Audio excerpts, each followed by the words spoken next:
aunque también los vamos a encontrar en una parte, en otros sistemas o otras partes con menor densidad, también son de gran importancia, como son los ganglios autónomos, las células endoteliales vasculares y el sistema nervioso central. Los receptores muscarínicos vamos a encontrarlos en, pues hay 5 subtipos, de los cuales los 3 primeros son de mayor relevancia, que van a ser los receptores muscarínicos de tipo 1, que los vamos a encontrar en tejido neuronal, los de tipo 2, que los encontramos en cardíaco, y los de tipo 3, que es glandular y músculo liso. Los M4 y M5 los encontramos en el sistema nervioso central, pero digamos que su actividad va más como la regulación o la modulación del equilibrio dopaminérgico en el sistema nervioso, central. Luego entonces vamos a hablar de la estimulación muscarínica en otros lugares. Entonces, hace un momento les hablaba de los ganglios autónomos. ¿Cuál es el neurotransmisor para los receptores muscarínicos? Pero antes ya les había dicho que habían excepciones. ¿Para qué excepciones? En nicotínicos, muy bien. Y es que sucede que los ganglios autónomos, los receptores nicotínicos van a ser estimulados por acetilcolina. Pero el hecho de que sean estimulados estos receptores nicotínicos por acetilcolina no significa que es que no tengan presencia de muscarínicos, porque sí lo tienen. Solamente que los receptores muscarínicos tienen una función diferente, que va a ser la regulación y la modulación de los estímulos o los impulsos que llegan a estos. ¿Cómo lo hacen? Como les comentaba, los receptores muscarínicos van a estar acoplados a proteínas G. Estas proteínas G, cuando llega la acetilcolina, se une a ellos y activa una cascada de señalización, donde puede ser por medio de la disminución de AMP cíclico o por medio de la activación del PLC, que lo que me lleva es a cambiarme la conformación de canales iónicos de potasio y calcio, que en teoría lo que hacen es aumentar o disminuir la facilidad o la excitabilidad neuronal, también prolongarme la despolarización o facilitarme pues los impulsos para que lleguen más rápido a ese umbral. En las células no inervadas vamos a tener las células endoteliales vasculares, que con estas células pasa algo, y es que ellas como tal no tienen una conexión neuronal de acetilcolina directa. Ellas no están inervadas por esto, pero sí tienen receptores muscarínicos. Resulta que ellas se activan ante la acetilcolina circulante. Y entonces, ¿cómo es el camino? La acetilcolina llega, se une a receptores de tipo M3, que son los de glándulas y músculo liso, lleva a la liberación de óxido nítrico, que es un vasodilatador, y con esta vasodilatación contribuye a la disminución de la presión arterial. Y por último, bueno, en otras partes vamos a tener el sistema nervioso central, que él tiene una alta densidad de receptores muscarínicos, especialmente en el hipocampo y en la corteza, que eso explica por qué medicamentos anticolinérgicos o antagonistas o agonistas llevan a interferir en procesos como la cognición, la memoria, la atención, la regulación del sueño, entre otros. Ahora vamos a hablar del esquema general de la transmisión parasimpática de un órgano efector. Resulta que acá tenemos como un orden, y pues este orden, para que se dé el estímulo, resulta que este orden, para que se dé el estímulo, va a ser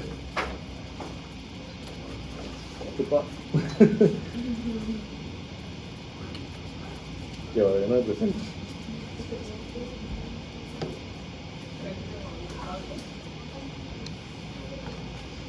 No sé, mira si no se te apagó tu wifi.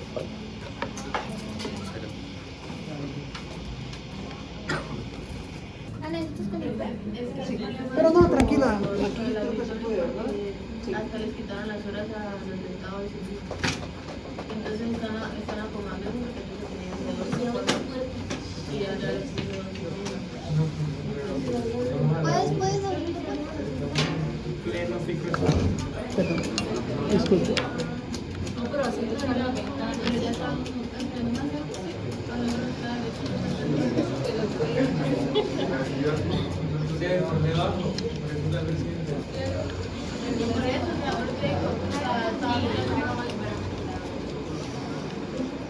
y siempre nos van a dar ese salón. Sí, porque él es el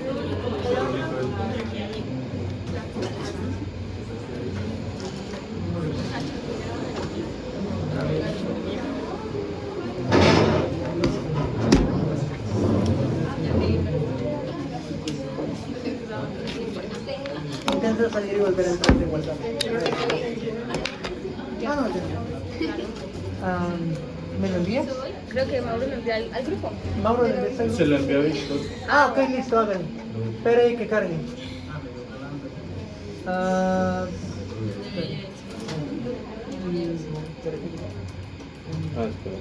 Tranquilo. No ha llegado. No, qué calor. ¿Verdad que sí? Sí, ya. Ah, se lo senté que no era.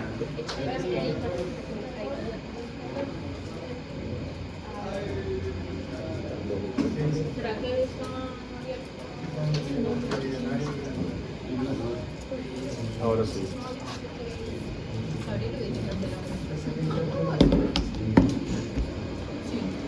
Mira, yo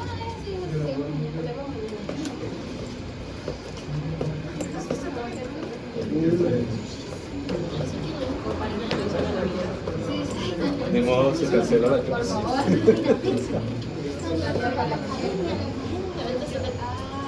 Mañana, ya sé que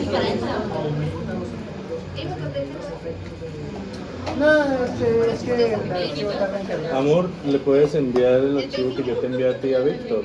A ti ya te llegó. Ah, ya le llegué. Todo bien. No, tranquilo, tranquilo, gracias. Su internet es rápido, la hombre.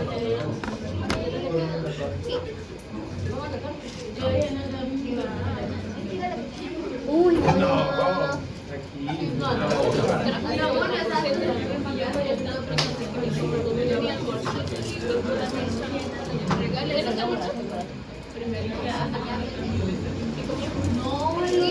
No, sí, tranquila, esa vaina tarda un poquito en abrirse.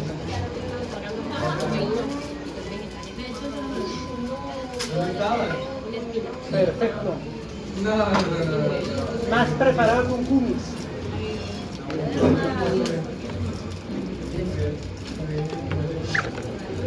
Perdón. Vamos guardando el celular, ¿sí? El celular. ¿Me lo guardas?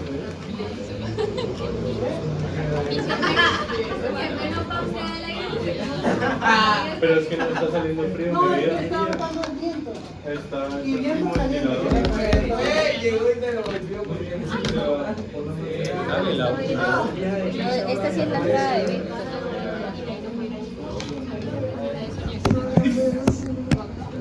Ay, no. Uy, pero yo Si algo inicio desde esta parte así. Desde acá.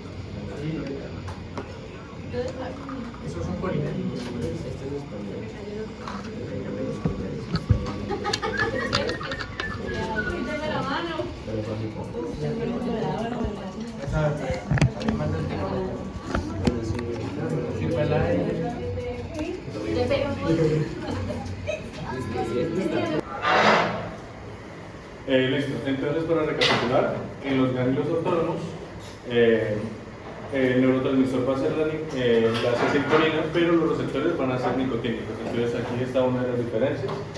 Cuando estamos hablando de las células nervadas, vamos a hablar de que su respuesta ante la acetilcolina va a ser la liberación de óxido nítrico que nos lleva a una vasodilatación y por ende una caída de la tensión arterial. En el sistema nervioso central hablamos de que tiene una alta densidad de receptores muscarínicos, lo cual hace que los antagonistas y agonistas de los receptores muscarínicos tengan efecto en procesos como la memoria, la atención, la cognición, el aprendizaje, la regulación del sueño, entre otros. Y entonces, el esquema general para la transmisión parasimpática en un órgano efector, empezamos teniendo una neurona preganglionar. Esa neurona preganglionar me va a liberar acetilcolina, y esa acetilcolina va a estimular receptores nicotínicos en el ganglio autónomo. Luego este ganglio autónomo estimula la neurona postganglionar, que a su vez vuelve a liberar acetilcolina, y en este caso ahora sí llega a estimular los receptores muscarínicos en el órgano efector del sistema parasimpático, y pues así hacen la función.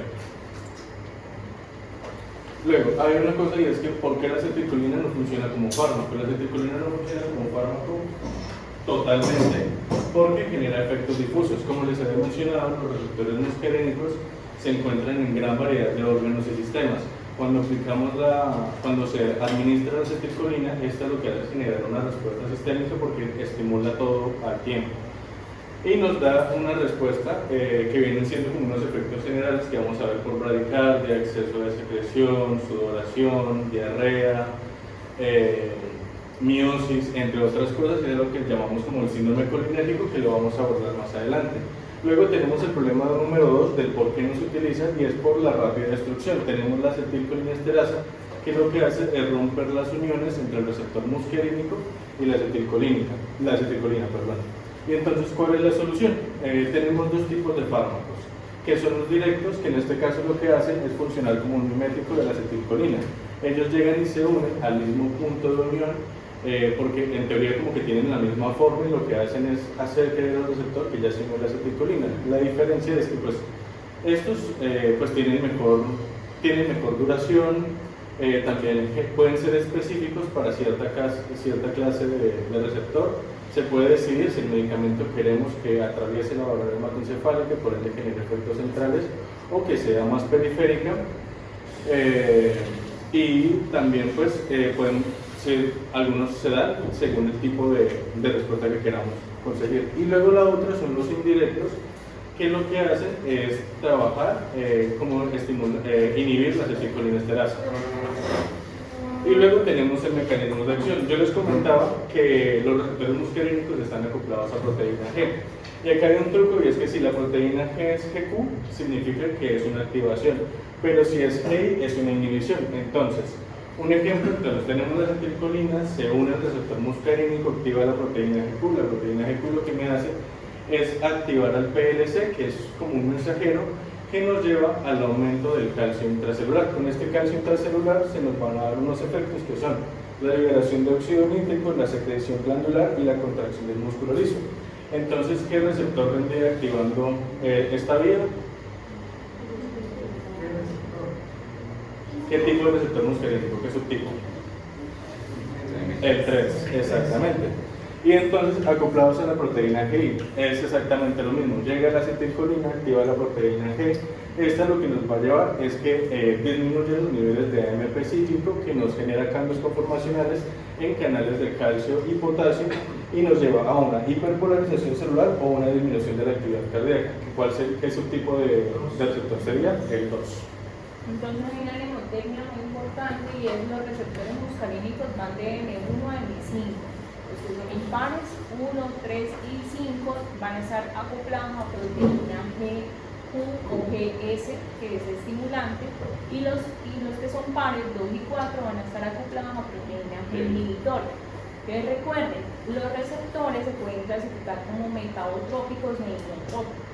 Los metabotrópicos son los mismos que están acoplados a la proteína G, y asimismo se subdividen en GQ, OS y GI o sub-0, que son los estimulantes y los inhibitores. Y por otro lado están los inotrópicos y ionotrópicos, que funcionan como canales de iones. Entonces ahí son receptores que permiten la entrada de iones, como por ejemplo el GABA, que permite la entrada de cloro, otros que permiten la entrada de sodio, ¿sí? Y así sucesivamente con otros entes. Son ionotrópicos que funcionan diferentes. Pero los muscarínicos, sobre todo si los muscarínicos colinérgicos, se caracterizan por esa, específicamente como les explicó el compañero, por eso sus efectos. Bueno, cuando hablamos de los órganos efectorios, pues vamos a mencionar primariamente lo que vienen siendo las glándulas sudoríparas, y acá hay algo que las caracteriza, y es que ellas son simpático-colinérgicas. ¿A qué les suena que sea simpático-colinérgicas?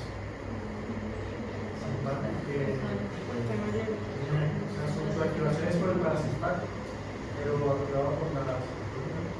No. ¿Cuál es el neurotransmisor del simpático? La adrenalina. Y por eso se llaman simpático-colinérgicas, porque las glándulas sudoríparas están nervadas por el sistema simpático, pero su activación es a través de la acetilcolina. Por eso se les conoce como simpático-colinérgicas. Y lo que hace frente a su activación es la estimulación de la secreción de la secreción del sudor. Luego vamos con las glándulas suprarrenales, y acá hay otra cosa, y es que ya se les conoce como un ganglio autónomo simpático modificado. ¿Por qué? Porque recuerden que yo les mencionaba que hay una ruta de 2 vías neuronales para que se genere un estímulo en el órgano efector, que va de la neurona preganglionar, el ganglio autónomo, postganglionar, y se genera el efecto. En las glándulas suprarrenales esto no sucede. ¿Por qué? La neurona preganglionar libera acetilcolina y esta acetilcolina va a ir directamente a las células cromafines de la médula suprarrenal y va a generar la liberación de adrenalina y noradrenalina. Entonces, en este caso, la diferencia es que no va a haber una neurona postganglionar. ¿Y cuál es la explicación de esto? Resulta que en la embriogénesis, cuando se está dando la embriogénesis, el mismo tejido celular que me genera la médula es el mismo que formó parte de la cresta neural. Por eso se considera que es un ganglio autónomo simpático modificado, porque reacciona a las acetilcolinas sin que haya una neurona postganglionar en receptores nicotínicos. Y bueno, en el sistema nervioso central, lo que ya les comentaba, que participa en atención, aprendizaje, memoria, y esta es la razón por que los cuales anticolinérgicos se utilizan para el Alzheimer. Listo, entonces ahora vamos a hablar del sistema cardiovascular, el tracto respiratorio, gastrointestinal y genitourinario. Acá el nervio vago es de gran importancia y relevancia porque es el que mantiene el tono vagal, que más adelante les explicaré qué es. Y entonces, el nervio vago me va a liberar acetilcolina, que me va a estimular receptores M2, que con la activación de estos receptores M2 me llevan a aumento del PLC, y entre resultados pues va a ser la acumulación del calcio intracelular. Y esto en la frecuencia arterial se nos ve de la siguiente manera, porque nos va a llevar a que la despolarización, a que el tiempo de hiperpolarización que dura el nodo sinusal sea más largo. Y recordemos que el nodo sinusal es el marcapasos propio del corazón. Si él late más lento, nos lleva a una bradicardia. Entonces, el nervio vago lo que hace en el corazón es generar una bradicardia. Pero los efectos no se quedan ahí. Vamos entonces con la disminución de la conducción. Y es que resulta que con esto mismo que nos genera, nos va a llevar a que la conducción eléctrica a través del nodo auriculoventricular sea más lenta. Entonces el estímulo se va a repartir más lento y eso también explica por qué vamos a tener bradicardia. Y acá pasa algo, y es que cuando hay como demasiada dosis o hay una sobreadministración, podemos llegar a bloquear el nodo auriculoventricular. Entonces se genera como una desconexión entre el nodo sinusal y el nodo auriculoventricular. Y por último tenemos la disminución de la fuerza de contracción, que es el inotropismo. Entonces pues el nervio vago lo que hace es disminuirlo bajo el mismo mecanismo. Y eso es a lo que nosotros llamamos como el tono vagal. La actividad del del nervio vago base o la actividad basal lo que hace es que hay un equilibrio entre el estado de reposo y estas tres, la fuerza de contracción, la conducción y la frecuencia arterial.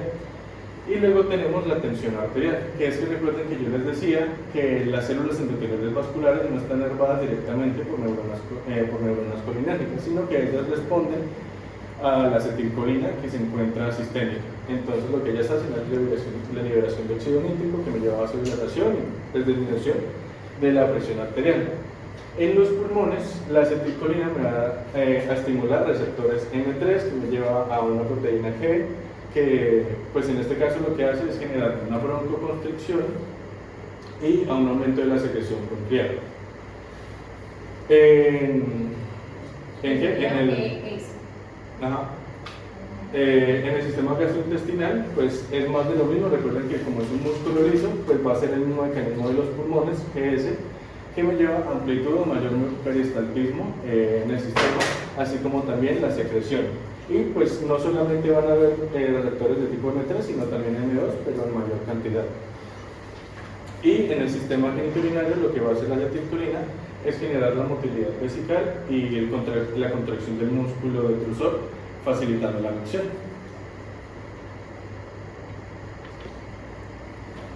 Ahora vamos a hablar entonces de los medicamentos. Agonistas del receptor, del receptor muscarínico.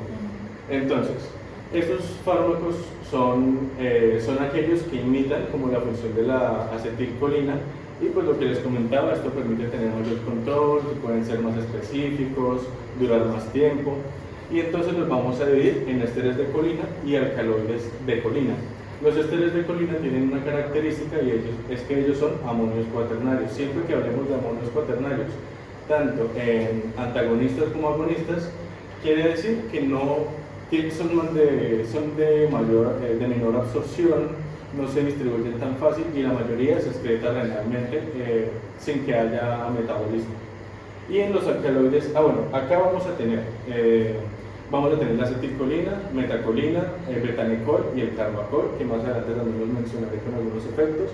Y en alcaloides naturales, pues su nombre lo dice, vienen de fuentes naturales y son aminas terciarias. El hecho de que sean aminas terciarias significa que pueden atravesar barreras, tienen mejor absorción, mejor distribución, entre otras. Y acá vamos a tener, como por ejemplo, la muscarina o la cibemelina. Y en usos terapéuticos vamos a tener la hiperactividad bronquial. Resulta que acá el betanicol, la metacolina. En la hiperactividad bronquial, la metacolina se utiliza como un diagnóstico para asma, porque se le administra el medicamento y si la persona reacciona exageradamente, se considera como un diagnóstico positivo. En el tracto urinario se utiliza betanicol porque estimula las contracciones pues, de la vesícula, así como del músculo vejiga y del músculo detrusor. Y entonces, este se utiliza como tratamiento para la vejiga neurogénica, que es cuando no hay como una comunicación central entre los nervios de la vejiga, lo que nos lleva a que pues, la persona no sienta como esa necesidad de orinar, y pues eso. También está en hipotonía vesical, que pues es la falta de tono muscular en los músculos de la vejiga, y también pues lo tenemos ante retención urinaria posoperatoria como un tratamiento. En trastornos gastrointestinales también se utiliza el betanicol por lo mismo, porque genera aumento del peristaltismo y secreción, aunque pues no es muy utilizado. En el glaucoma vamos a utilizar el carbacol, porque pues me lleva a que haya una apertura del ángulo iridocorneal, lo que me lleva a que haya mayor drenaje del humor acuoso y por ende bajar la presión intraocular. Y por último, en la serostomía vamos a tener creo que es la cibemelina. Sí, la cibemelina.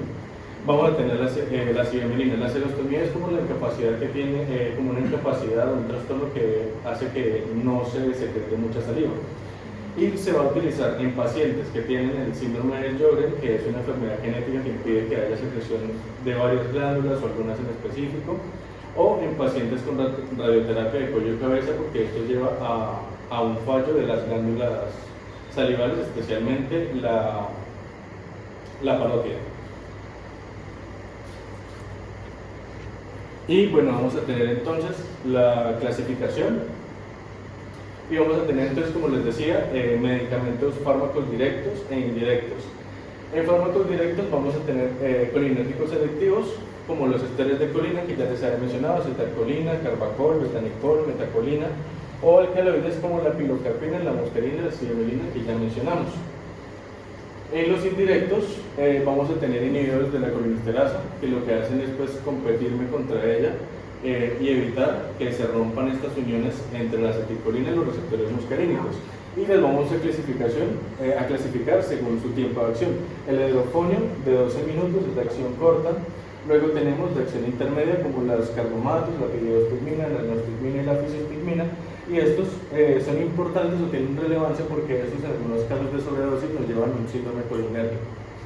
Y luego en prolongada, de 6 a 30 días, vamos a tener los órganos fosforados. Acá también hay una relevancia importante porque los órganos fosforados son una de las principales causas para el síndrome colinérgico, porque están presentes en muchos pesticidas o plaguicidas, y es cuando se genera esta clase de pacientes que llegan con hipersudoración, secreción salival, una miosis muy marcada, entre otras cosas. Cabe recalcar también que los medicamentos de acción corta e intermedia son reversibles, entonces, pues, digamos que revertir su actuar es más fácil. En cambio, en los órganos fosforados o los de acción larga no tienen, pues, en este caso son irreversibles. Y luego tenemos los medicamentos para terapia del Alzheimer, que van a ser el donepezil, la ribastectina y la galantamina. Luego tenemos la farmacocinética, que pues yo les decía que va a depender mucho si se trata de amonios cuaternarios o aminas terciarias. En los amonios cuaternarios vamos a tener que tienen poca absorción oral y pues prácticamente no atraviesan la membrana. El hecho de que no atraviesen membrana significa que no van a llegar al sistema nervioso central, por ende no me van a generar ninguna clase de sintomatología central. Y pues son como periféricos. Y en su eliminación se hacen principalmente por parte renal. En las aminas terciarias vamos a ver que estas sí son de mejor absorción, pueden atravesar la barrera hematoencefálica y se distribuyen mejor. En su eliminación también va a ser por la vía renal y mediante la acidificación podemos ayudar a su eliminación. Bien, Pues aparecía que no tenían, que digamos los amonios cuaternarios no hacían paso hepático, que es más común verlos en anticolinérgicos porque algunos sí están como actuados por la CYP.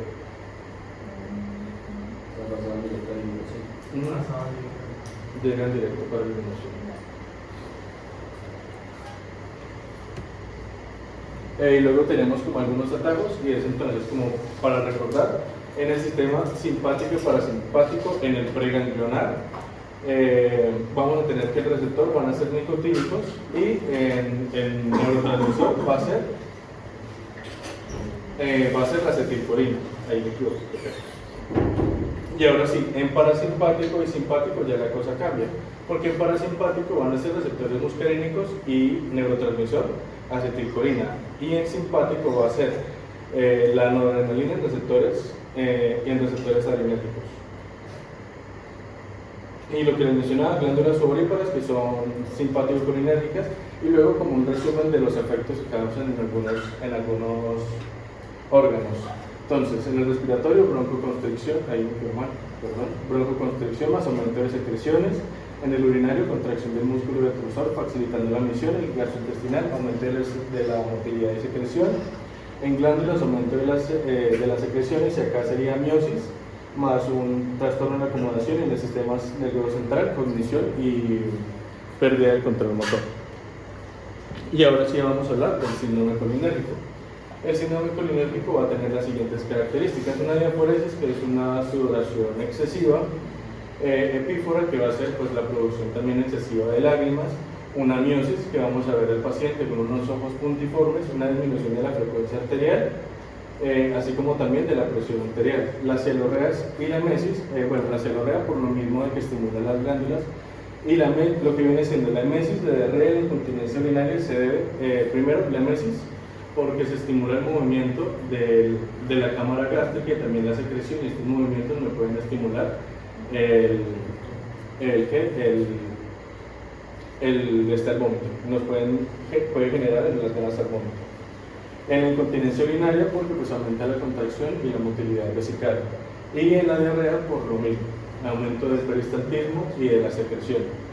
La bradicardia y la broncorrea que es la secreción de los bronquios, y la bradicardia, disminución de la frecuencia arterial. El tratamiento va a ser primero protección de la vía aérea, por lo mismo de la broncoconstricción, la atropina y paralidoxina.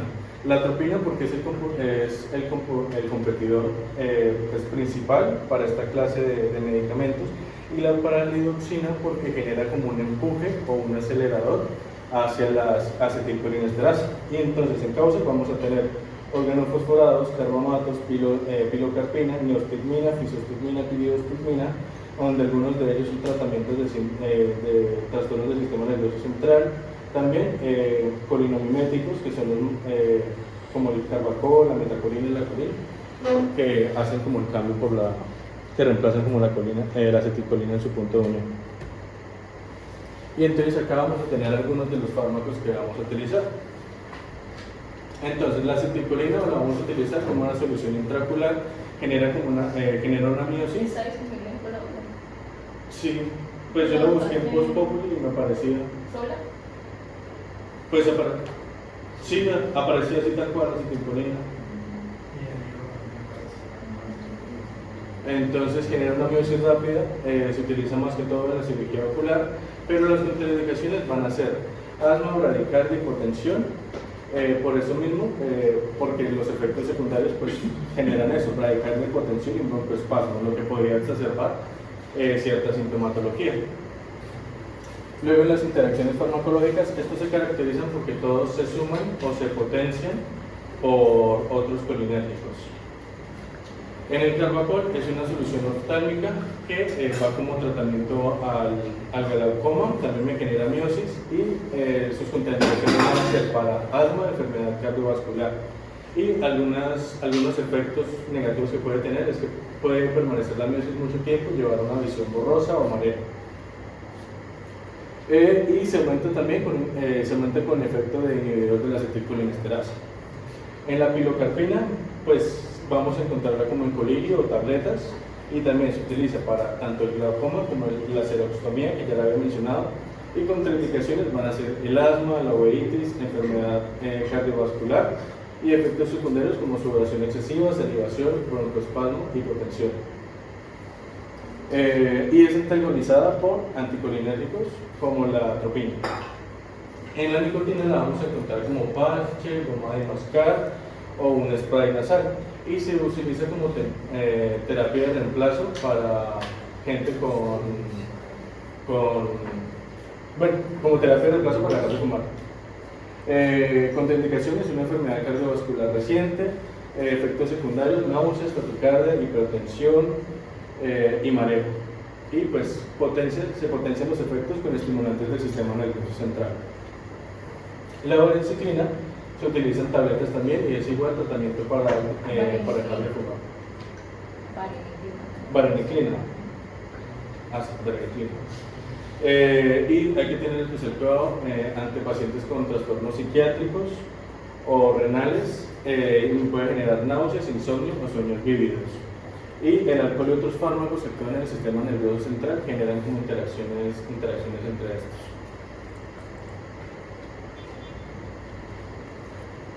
Acá hay otros fármacos donde destacamos la ribastagmina, donepezilo y la galantamina, porque se utilizan como tratamiento para la demencia asociada al Parkinson o Alzheimer. Entonces vienen en cápsulas, parches, transdérmicos, tabletas, y pues nos pueden generar desde problemas gastrointestinales, bradicardias, trastornos cardíacos e insuficiencia renal. Y como digamos que sus síntomas adversos van a ser como lo común: náuseas o el vómito, y aumenta sus efectos con inhibidores de la acetilcolinesterasa o antiinteracción con inhibidores de enzimas hepáticas como la CYP, específicamente la 3A4 y la 2D6. Listo. Entonces, ahora vamos a hablar de los antagonistas de los receptores muscarínicos, que estos son fármacos que funcionan bloqueando a los receptores muscarínicos. Es decir, impiden que la acetilcolina se una a su receptor, inhibiendo los efectos del sistema parasimpático, y por esta razón se llaman anticolinérgicos. Lo que ellos hacen es que se unen al receptor y no dejan que la acetilcolina pues como que los activen. Entonces, tenemos que son características del antagonismo competitivo. La primera es que algunos, depende del tipo de fármaco, son reversibles y se aumenta la concentración de acetilcolina. Entonces, si damos a dosis bajas de atropina, pero el paciente por alguna razón aumenta su concentración de acetilcolina, puede revertir los efectos de la atropina. Generan efectos multisistémicos, y acá hay algo importante y es la respuesta paradójica. ¿Qué es la respuesta paradójica? Nosotros pues tendríamos como la creencia de que si administramos atropina a un paciente, su frecuencia cardíaca, ¿qué va a pasar con ella? ¿Se eleva o disminuye? Uno creería que se va a elevar. Sin embargo, sucede todo lo contrario, porque cuando damos atropina a dosis baja, llamamos algo que se llama una bradicardia transitoria. Resulta que en la neurona preganglionar tenemos receptores muscarínicos que cuando se bloquean, ellos tienen una función importante. Ellos son como un freno de retroalimentación para que se siga liberando acetilcolina. Entonces la acetilcolina llega, se une a ellos y el cuerpo dice como que listo, ya no produzco más. Pero cuando los bloqueamos, ellos siguen produciendo acetilcolina, que me lleva a estimular receptores muscarínicos postsinápticos. Esto solamente se da a dosis bajas. Cuando se aumenta la dosis, se bloquean tanto los receptores presinápticos muscarínicos como los postsinápticos. ¿Cuál es la dosis de la atropina? No me están colocando ni concentración farmacéutica ni la dosis. De fármacos tan usados como la atropina, es importante que la sepan empezar a manejar dosis. Yo les dije que no tenían que aprendérsela, pero una cosa no es aprenderse, otra cosa es no verla.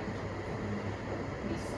Entonces sí es importante que en sus presentaciones coloquen la dosificación de fármacos importantes.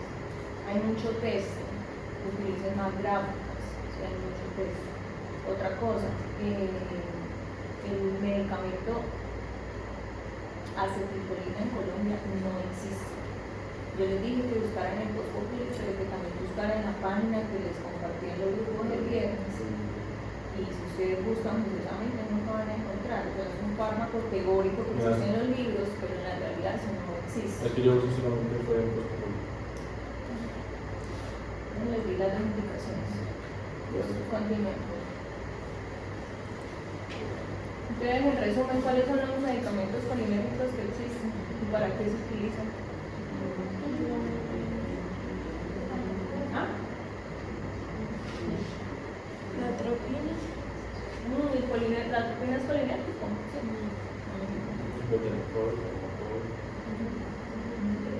Colina, ibuprofena, muscarina, ciberilina. Sí, tú la consigues escopolamina como medicamento. Y la escopolamina no es un colinérgico, es un anticolinérgico. Estoy preguntando por los medicamentos colinérgicos.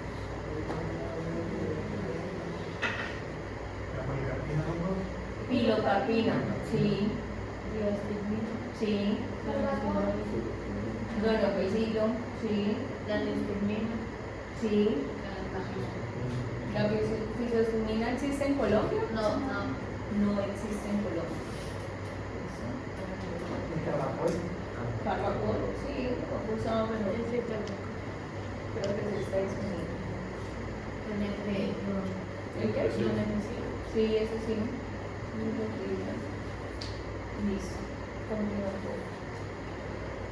Bueno, entre efectos farmacológicos de los antagonistas de los receptores muscarínicos, vamos a ver que en las glándulas sudoríparas se nos genera una anhidrosis y por ende una elevación de la temperatura corporal, porque pues se bloquea como el estímulo para producir sudoración. En el sistema nervioso central nos lleva a estimular como el equilibrio dopaminérgico, por eso se utiliza para tratamiento de síntomas centrales. En el sistema cardíaco aumenta la frecuencia cardíaca, aumenta la conducción auriculoventricular y pues también aumenta la presión arterial, aunque el aumento de la presión arterial va por un mecanismo diferente. En los pulmones vamos a tener broncolilatación y disminución de las secreciones bronquiales. Esto explica por qué se utilizan para EPOC o asma.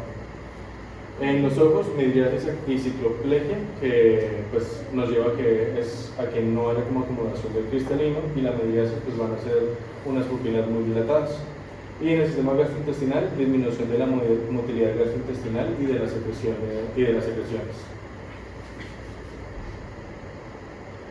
Y entonces acá nuevamente vamos a hablar de la clasificación, que vamos a tener tanto alcaloides naturales, que pueden ser, pues tenemos alcaloides naturales como la atropina o la escopolamina, o semisintéticos, que vamos a dividirlos en aminas terciarias o cuaternarias, o amones cuaternarios, perdón. Aminas terciarias, somatopina, amones cuaternarios, metilomatopina, metilescopolamina, butilescopolamina, butilbromuro o la iosina. Y en sintéticos pasa algo, y es que ya pues son más selectivos. Entonces, por lo menos la pirencepina y la terencepina se utilizan para receptores tipo M1, la triptamina para M2 y la delfinacina para receptores M3. Y en amonios cuaternarios, pues el hipatropio y el exiotropio, que se utilizan para EPOC y ALMA.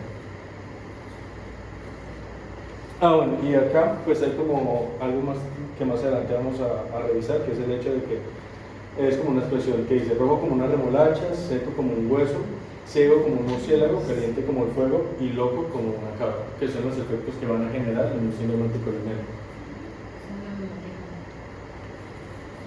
Y pues acá está la farmacocinética, pues se va a dividir según si son alcaloides naturales o si estamos hablando de semisintéticos o derivados sintéticos.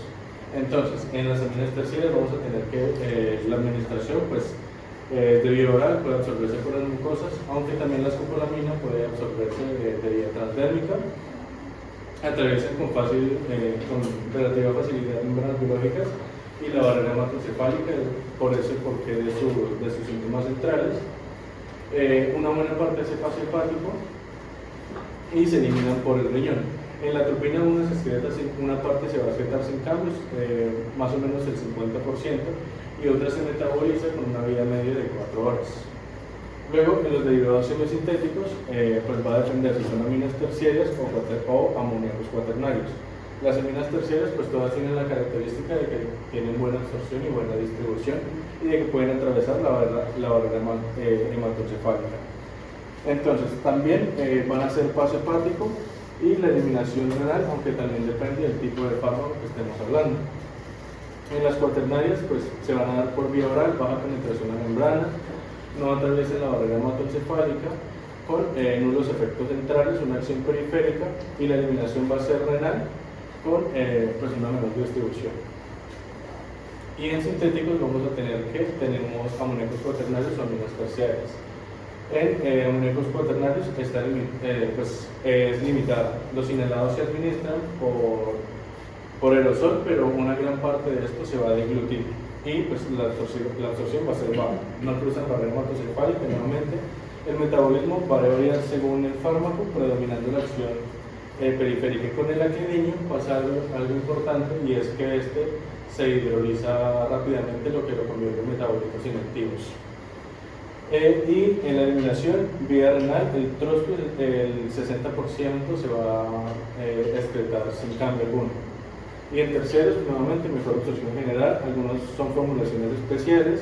En la distribución pueden entrar al sistema nervioso central, causar efectos centrales, hacen paso hepático en el metabolismo por la CYP, donde la más común va a ser la 3A4 o también la 2D6. La eliminación va a ser renal o hepática según el fármaco, y requieren, y si hay inhibidores de la CYP, se requiere reajustar la dosis.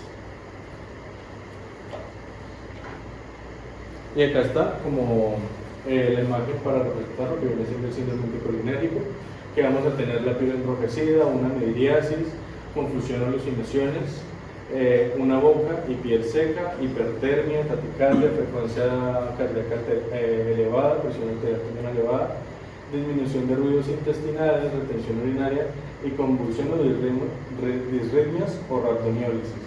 El tratamiento va a ser enfriamiento, fisiostigmina o sedación con benzodiazepinas. Y causas pueden ser antihistamínicos, atropina, bacoflen, entre otros medicamentos. Y pues acá está algunos de los medicamentos que van a servir como antagonistas, donde les mencionaba que el hipatropio y el tetropio se utilizan para tratar el asma y el EPOC. Uno se puede dar inhalador, o una solución para la nebulización, que va a ser el hipatropio, y el tetropio inhalador en polvo seco. Las contraindicaciones pues van a ser como en el glaucoma, porque pueden llevarme a un aumento de la presión intraocular. Efectos secundarios pueden ser la voz seca, la irritación bronquial o estreñimiento, y estos también van a aumentar los efectos con otros anticolinérgicos. La clidina, que también lo había mencionado, que es un inhalador, también se utiliza para EPOC, y contraindicación, glaucoma o hiperplasia prostática. Me genera boca seca, cefalea, y aumentan las reacciones adversas a los medicamentos con otros anticolinérgicos. Luego tenemos la oxibutina, la tolterodina y la solifenacina, que las utilizamos para vejiga hiperactiva, que pueden venir en tabletas o parte de solución.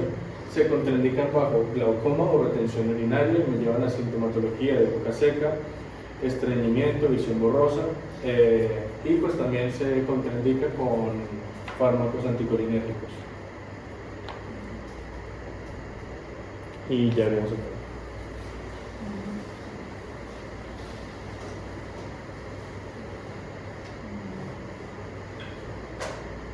Bueno, entonces del grupo de los colinérgicos